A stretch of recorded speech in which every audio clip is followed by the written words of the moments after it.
हुकूमत चाइना के लोगों ने 5 लाख डोजेस हमें दिए हैं हुकूमत पाकिस्तान को।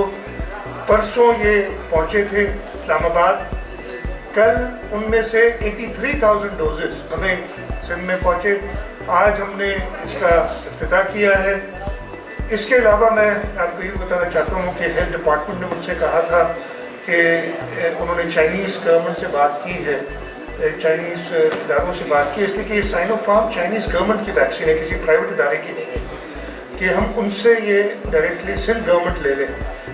हमें जवाब आया है, थोड़ी रिलक्टेंस है फेडरल गवर्नमेंट की तरफ से, कि उन्होंने शुरू में रिलक्टेंस का इजहार ही किया है कि जी बड़ी शॉर्ट है वैक्सीन, आपको मिलेगी नहीं, लेकिन अगर आप चाहते हैं तो हम आपको एनओसी इशू कर देंगे। तो हम उनको ख़त लिख दें, हमें एनओसी दें।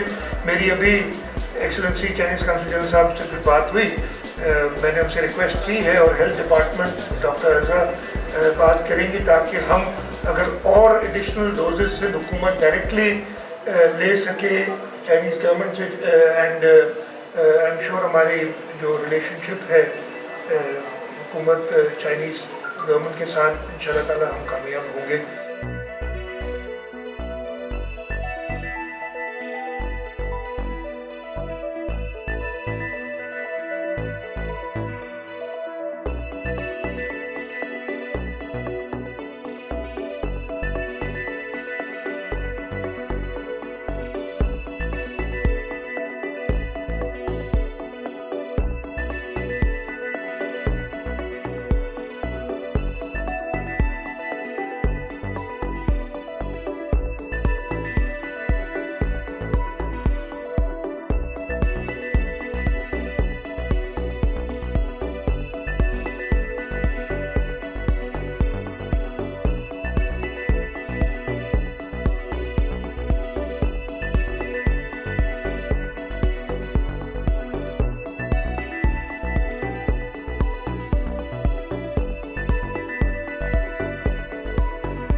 मैं मेडिकल रिसेप्शन हूँ, लैब में होती हूँ, मैं लैब में होती हूँ और 10 साल से मैं 10 ईयर्स हो गए मुझे एम्प्लॉयज़ हूँ, परमानेंट एम्प्लॉयज़ हूँ। और कोविड का मैं भी कोरोना में जाके आ चुकी हूँ, लेकिन बल्कि मेरी तो तनख्वाहें कोरोना में छुट्टियाँ की थी सारी काटी हैं, 10-10, 12-15 सारे स्टाफों की सब की।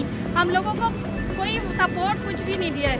आपको तो पता है कि लैब में सारा पेशेंट आता है, पैसे ले डीलिंग होती है, स्लिप लेते हैं, उसमें कोरोना का कौन सा पेशेंट है कौन सा नहीं है, हम लोग उसमें सफ़र कर रहे हैं। इसी तरह हमको भी लग गया है, कितने पेशेंट स्टाफ जा के आ रहे हैं, लेकिन उसमें कुछ भी नहीं। और वैक्सीनेशन का हमें कुछ मालूमात ही नहीं है, कुछ भी नहीं पता। हमने न्यूज़ में टीवी पे ही देखा था कि इफ्तिताह होने वाला है यहाँ पे, बस। और उसके अलावा हमें कोई ऑफिस से या एक दूसरे से कुछ नहीं पता चला था, ऑफिशियली नहीं मालूम हमें।